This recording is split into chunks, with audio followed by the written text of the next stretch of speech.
So I'm here with Tom Stearns. Hi, Tom. Hey, how are you doing? I'm good, man. Thanks so much for taking some time to speak with us. So as I discussed with you, I'm asking a few questions. You can answer them or not answer them in any way that you like. Okay. So let's get to know you. How old are you? 34. Great. And do you have a political orientation? Socialist libertarian. Okay, great, great. It's the first answer I've heard like that. How about religion? You got a religion or religious affiliation? No religion. Okay. How about post-religious? Okay. And your job title is? President of Mowing Seeds and president of the Center for an Agricultural Economy. And you've got an amazing story about your role in the community. Can you talk about that a little bit? Sure. I moved to Hardwick in 1999. Hardwick, Vermont. Hardwick, Vermont. I'd lived in Vermont for 3 years. Before that, I started my seed company when I was 19, 20, saving seeds as a home gardener, and then growing more seeds and sharing them with other people, selling them, training other farmers to produce seed for us, and then hiring employees and building buildings and, growing my company from a hobby to a more substantial real business in that way. And during that time, our region in Vermont became kind of reached a crescendo almost of agriculture-based businesses, food-based businesses, and organic farmers and sustainable farmers. And so I got involved in more of the community-based efforts, coordinating and organizing some of that work. And yeah, that's continued a lot and been quite rewarding. And you've got the Center for? Yeah, the Center for an Agricultural Economy is a nonprofit that a number of us food and ag-based entrepreneurs started. So we all had our separate businesses that all stood on their own in their own right, and we're all mission-based businesses, and then our missions overlapped a lot. Basically, the best way of thinking about the overlapping of them is that we all had a mission to support the rebuilding of healthy food systems. Some from creating a market for value-added farm products, some by helping to play an inspirational role, an educational role, some by just purchasing local products, selling to local people, and sharing it with our neighbors to the south. We're a half-day drive from 60 million people. Vermont's the most rural state, yet the most greatest number of people in its proximity to the half-day drive. Wow. So there's a lot of opportunities there. But we all had this mission, again, individually had this mission that had a really pretty comfortable overlap. But we realized that we were busy running our businesses. And they were younger businesses. They weren't mature businesses yet. And so there was a lot to do just doing that. But we all had this social and environmental mission and desires too.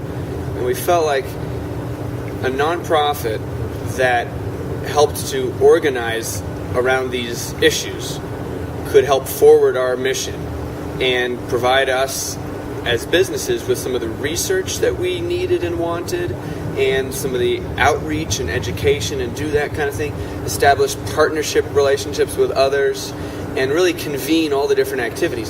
So it wasn't just our businesses that had this mission, but the community as a whole was really bubbling with this stuff.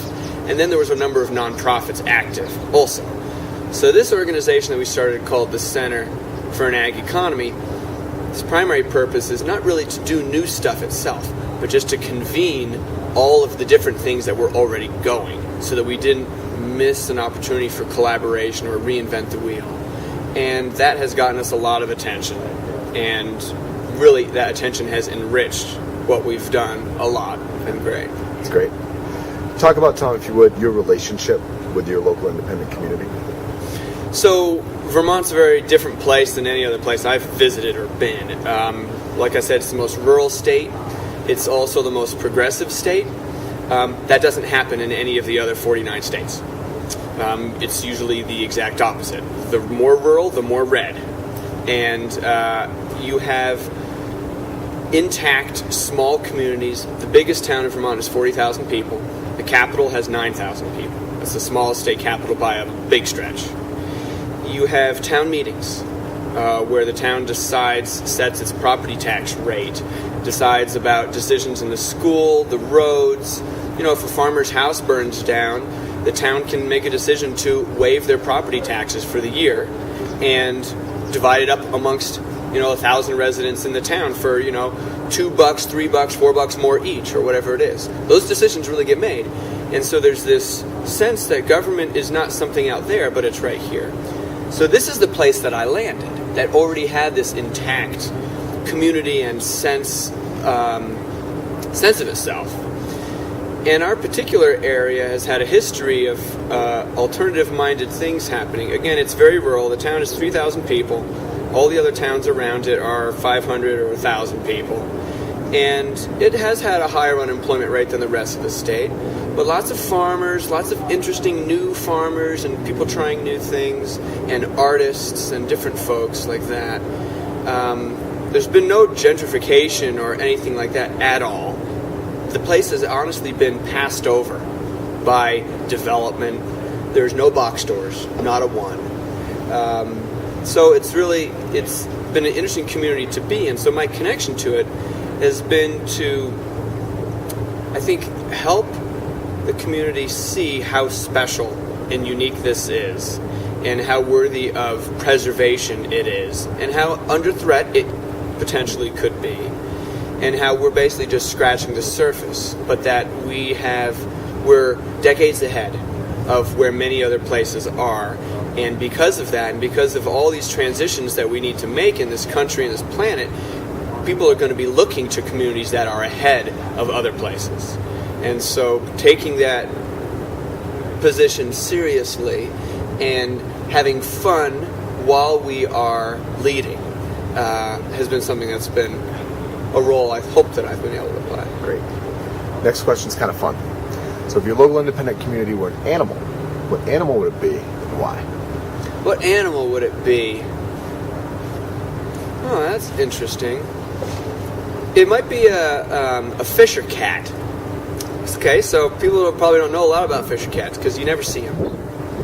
And in that way, fisher cats actually are across most of this continent, but 99.9% of people have never seen one. And again, our little quiet rural community that's been passed over, just now thrown into the limelight in a major way. Fisher cats are the top of the food chain. They're the only predator to porcupines, and they can eat foxes and stuff. They're Wolverine. They're like a little 15-pound Wolverine. And they're the only known predator of porcupines. And they are amazing, beautiful, secretive kind of creatures that are mysterious and powerful, and I think play this very quiet role at the top. And I think that's kind of where we're going. Great answer.